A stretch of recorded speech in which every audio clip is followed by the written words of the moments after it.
What's shaking, bacon? Welcome to Mean Age Daydream with me, your bald and beautiful host, Brian McWilliams, here on the Lions of Liberty Network. Welcome back, good friends.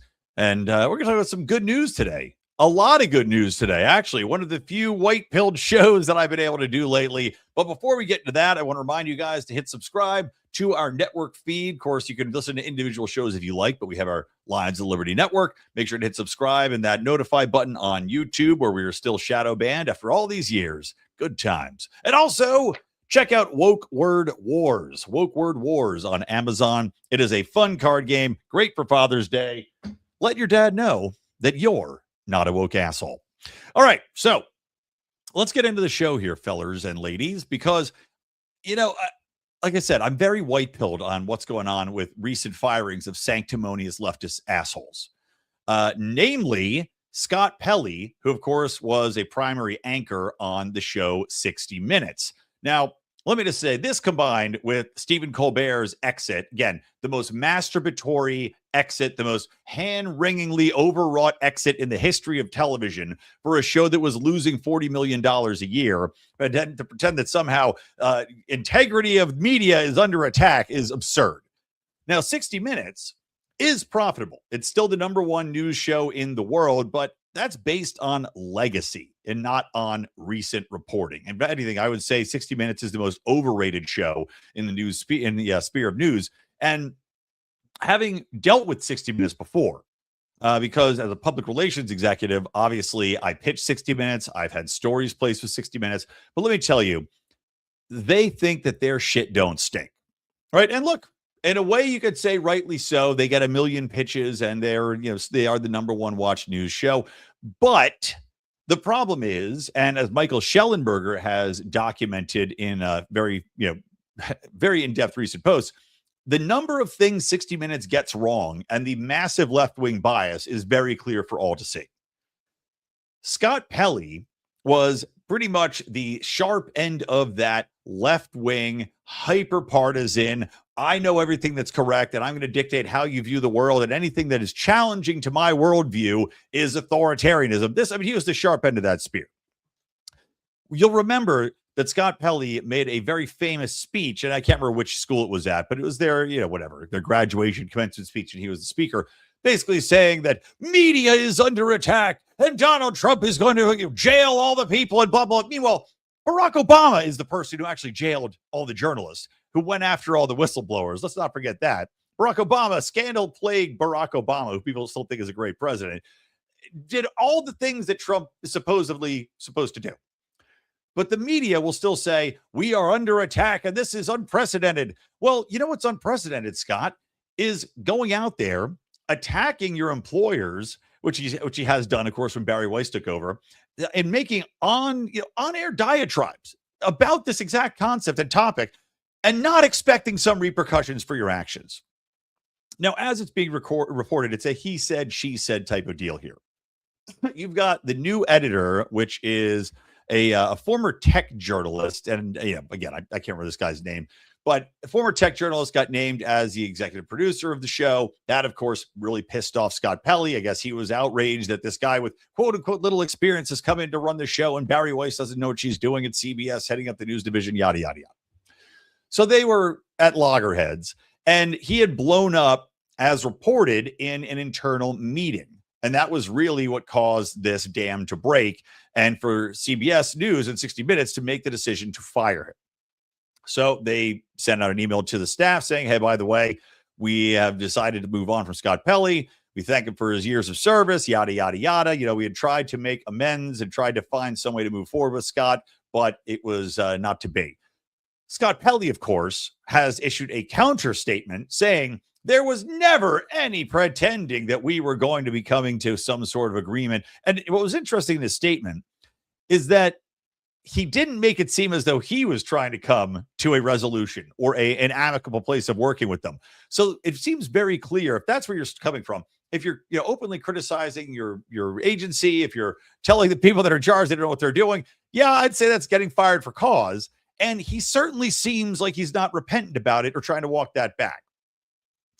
Of course, once again, what you're going to see here is the media, the legacy media here, who of course love to close ranks and protect their own, especially lefties like Scott Pelley, once again lamenting how this could happen. How could this very, very well-respected, long-tenured journalist be fired? My God, we're under attack. Barry Weiss is clearly an activist for Trump and this yada yada. I mean, look, 60 Minutes, as I mentioned, one of the most overrated shows in the last 10 years, at least, because whatever it used to be, whatever, meager standard for integrity they used to have, where people would turn to 60 Minutes and say, okay, this is where we're going to get my news reporting from. This is going to be unbiased journalism. Now, look, it's always biased, but far less blatant, was thrown away a long time ago.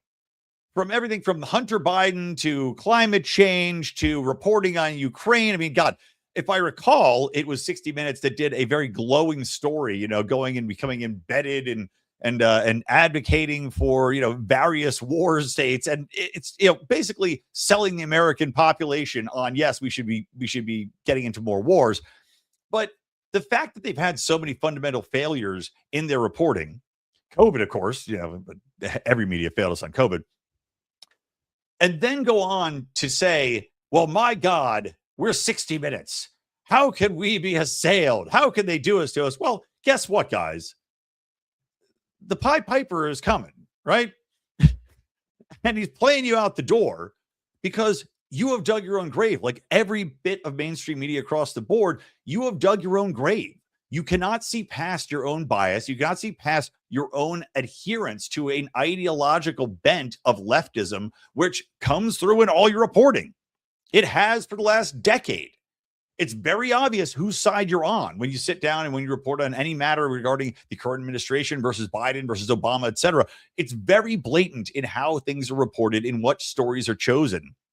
And like I said, dealing with 60 Minutes is a pain in the ass because they view themselves as princes among men, right? They do not report news so that you will be informed. They report news because they feel that they are the only arbiters of what you should believe and how you should receive that news. Scott Pelley was the perfect example of this. He's a sanctimonious prick, and I'm glad he got fired. Hopefully, he can start a podcast with Don Lemon called The Don Lemon Party with Scott Pelley. I mean, that would be great. Oh, sorry, I forgot to emphasize the Don Lemon Party with Scott Pelley, and the two of them can, go and raid churches together. So, bye, Scott. Don't let the door hit you on the way out.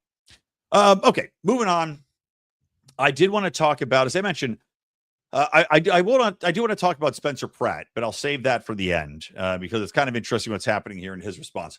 But I did want to get into the IPCC. So I mentioned, one of the many things that every media has gotten wrong, and 60 Minutes included, is reporting on the IPCC, the Intergovernmental Panel on Climate Change. This organization, over the past couple of weeks, and I haven't had a chance to talk about this yet, this organization over the past couple of weeks was exposed and has caused no shortage, by the way, of mea culpas by the media, which is shocking to see, but was exposed for exactly what we all knew was happening, at least those of us who didn't have our heads in the sand, which was that every report they issued had a spectrum within it. Well, I should say their climate models, which every climate model is wrong, have been catastrophically wrong, by the way, every single fucking one of them, which drives me insane that we're even referring to these climate models because these people don't know what they're doing and no model has been accurate. Not even close. But they had their range, right? They'd created these climate scenarios using whatever factors, cloud refraction and CO2 levels and sea manatees spraying jizz in the air and how that could refract sunlight, whatever it might be. They created a spectrum of outcomes, right? And the lower side of the spectrum is where every potential projection would have fallen. Were they even close? And again, they haven't been. Instead of saying to the media, instead of when they issued these reports, saying, we found, our climate models gave us this range of outcomes, be it warming from 3 degrees Celsius or warming from 2 degrees and whatever it might be. Instead of saying that, they every single time issued the highest end finding, the highest end projection. And this is, of course, by intent. This is blatant manipulation. This is scientific malfeasance to issue these reports going out to media, which are just champing at the bit to glob on to the most headline-grabbing garbage that they can possibly find, which is exactly what they did, right? How many times have we heard it's the hottest year on record? How many times have we heard? And again, it was funny that there was a recent story that just came out saying, oh my God, it's the hottest day in whatever, Poughkeepsie since May of 1845. And you're like, that was quite a long time ago, wasn't it? And yet this is the first time it's hit that temperature since then. This is all nonsense. But they know the media is going to report that it's the hottest, that it's the death and destruction. This is why you get all these idiotic stories taking the worst possible projections in the report, right? Because that's the way the report's written. This is the future. We're going to have no oceans, or the oceans are going to be covering up Florida, or the polar bears are going to explode, or all the fish are going to develop spears and gills, and they're going to come kill us on land. They're going to have lungs. My God, there's going to be no oceans. They're talking all of this crap that they put out was all worst case scenario. They knew this at the time. There's no way you can issue a report using the worst possible pretend outcome. By the way, remember, this is all pretend. You can call it science. I call it mysticism, because they are trying to create climate models that do not work, which they know do not work, which have been proven not to work, and yet they still do it. This is not science anymore. This is mysticism. This is prognostication.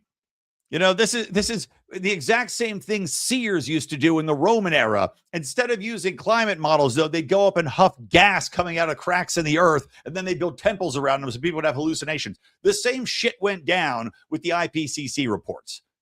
They issued a computer-generated hallucination and then told everybody that this was what was going to happen in the worst-case scenario. It's fucking unbelievable. And I've seen, to their credit, though, many journalists, well, I can't say many. I've seen at least 3 or 4 that were prominent. I think one journalist I was reading was from The Atlantic, prominent journalists saying, look, you know what? Now that this is out there, I'm sorry. I got fooled, and and maybe I should have done a better job. Is essentially what they're saying, this one reporter anyway. I should have done a better job.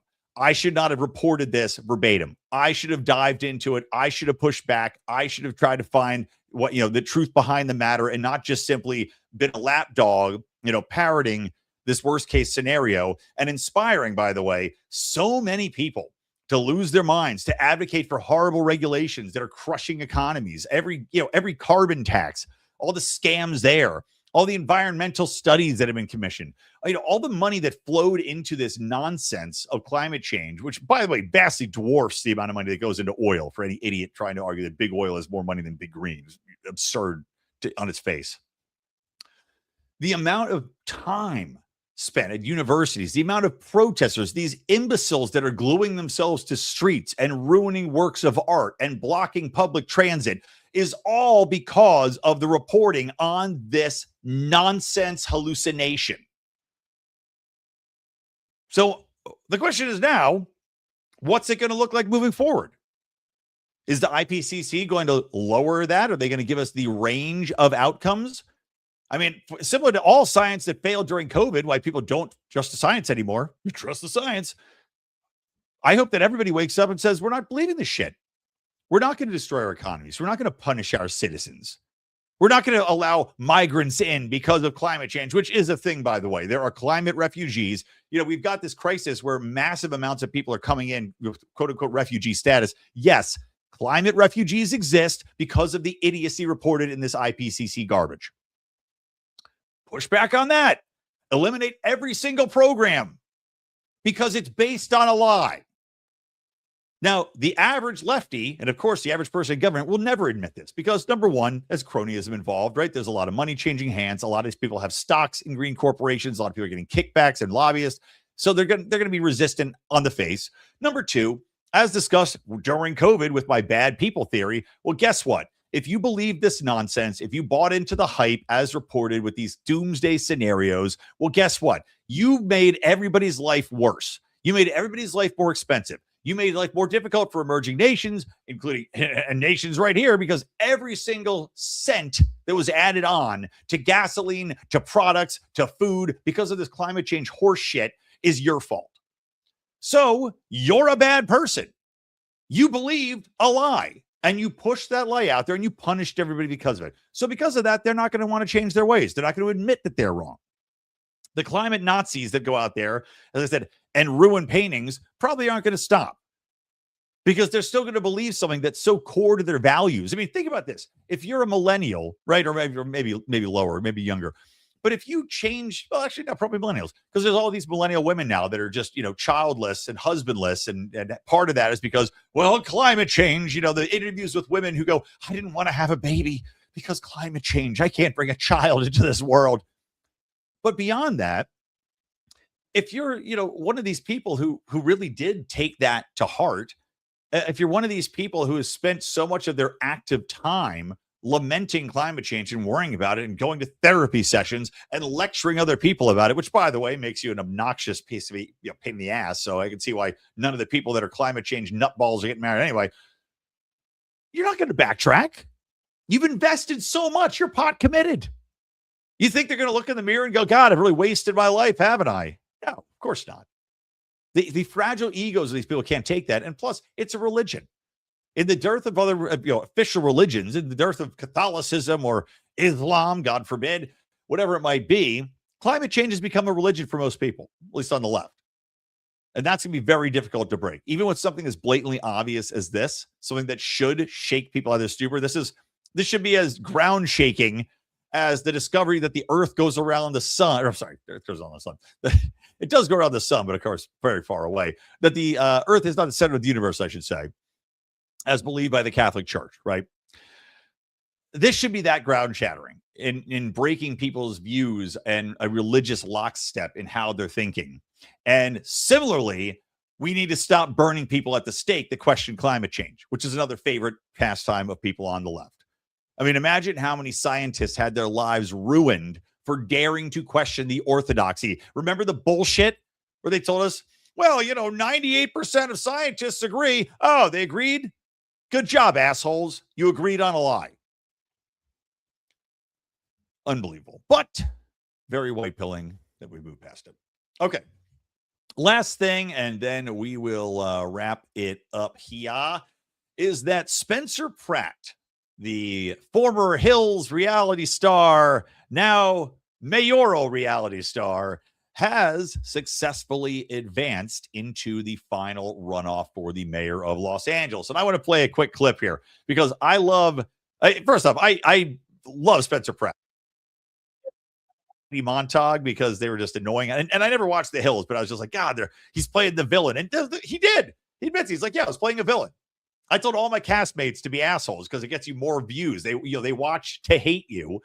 And he was right. They did. But he has been so good, so outspoken on the blatant failures of the system in Los Angeles, of Mayor Karen Bass, who, of course, yes, is a trained socialist Marxist. And, of course, you had two Marxists, literally, running in our mayoral election who managed to get 50% of the vote between them, by the way. Maybe over 50% at this point.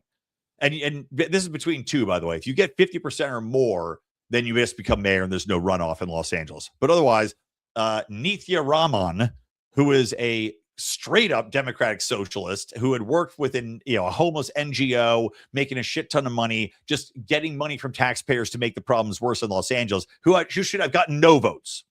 It disgusts me. She even got 20% of the vote. It shows you how fucking stupid people in Los Angeles are.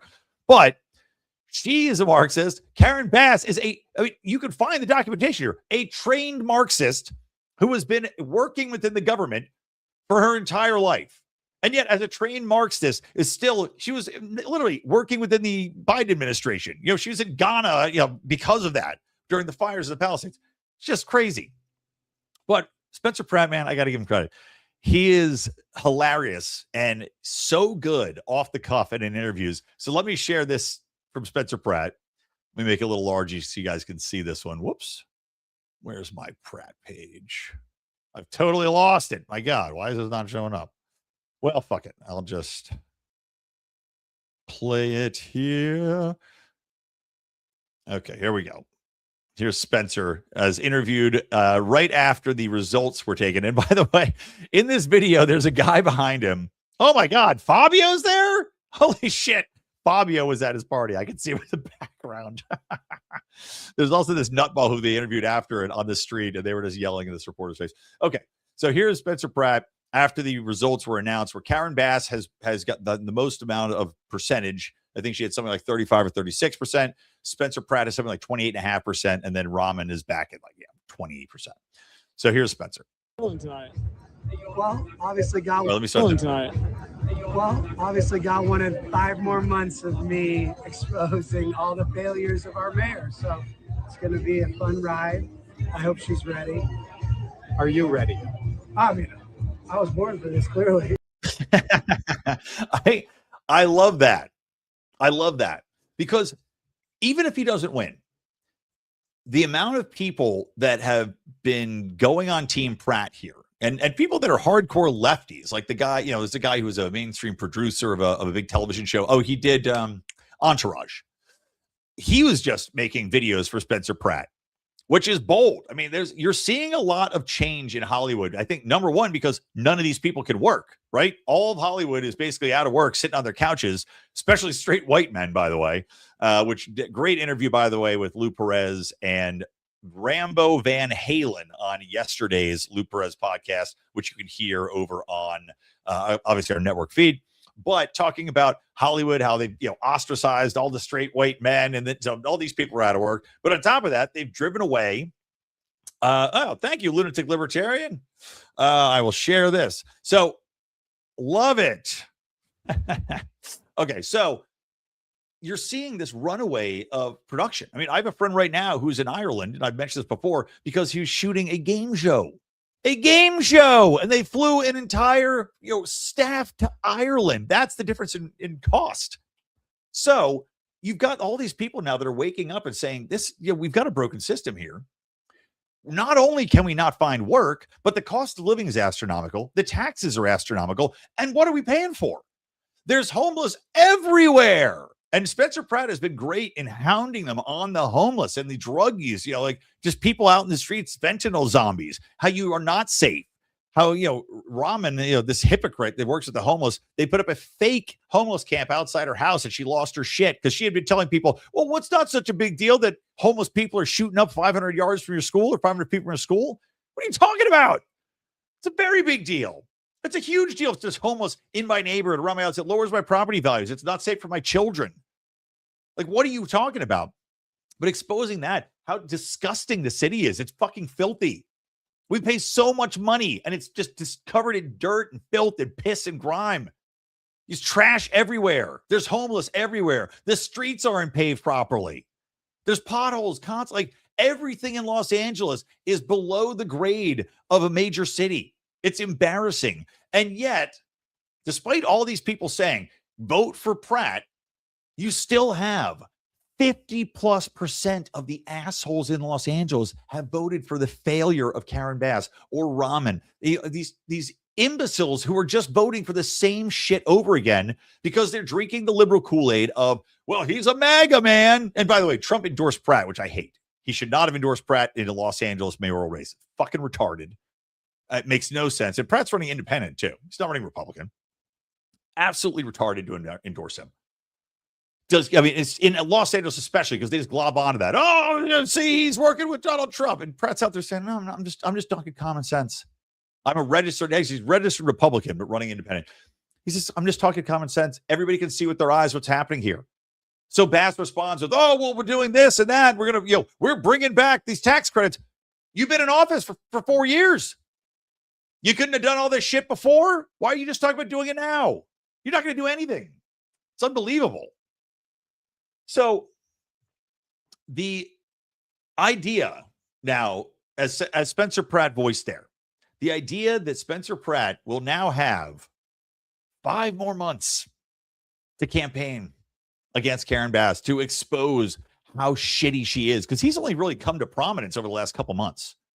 He's got 5 more months of putting out banger videos, banger ads, retweeting other people's AI stuff to tear her apart. And God, man, I just pray. And look, I can't even vote for Spencer Pratt. I'm in a city that is right next to LA, but I can't vote in the election, which I would have, obviously. But I'm affected by everything in LA because the homeless problem is an LA-driven problem, right? The policies are driven by LA, and all of that shit rolls downhill.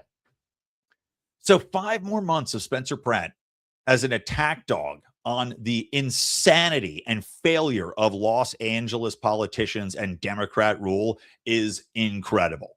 In truth, obviously it would have been great if he won right off the bat. I might even like this better because even the people, let's say he got 50%. Great. Now you're mayor. The problem with that is that those completely brainwashed libs that are still voting for Bass or Rahman, they're not going to come around yet. 5 months from now, they might just be coming around. And it's going to be really interesting to see, especially as he gets more money behind him to run more mainstream ads. Because right now it's been a primarily social campaign. But I think he's going to get a lot more money behind him. All right, let's see here. Oh, Lunatic Libertarian. Hey, Lunatic Libertarian, message me on X. That's the best way to do it, man. At Brian McWilliams.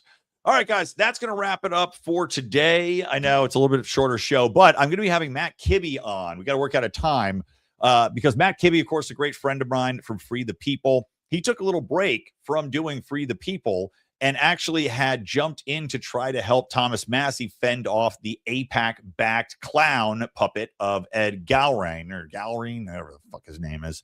So I'm going to talk to him. We're going to have him on the show and do a longer podcast next time to find out what went on behind the scenes there. So that's going to be fascinating. Make sure you do not miss it.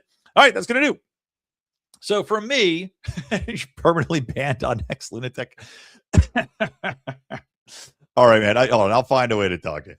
All right. From me, Brian McWilliams, from the Lions of Liberty Network and from Mean Age Daydream. Keep those electric eyes on me, babe, and keep that ray gun to my head. I'll talk to you later.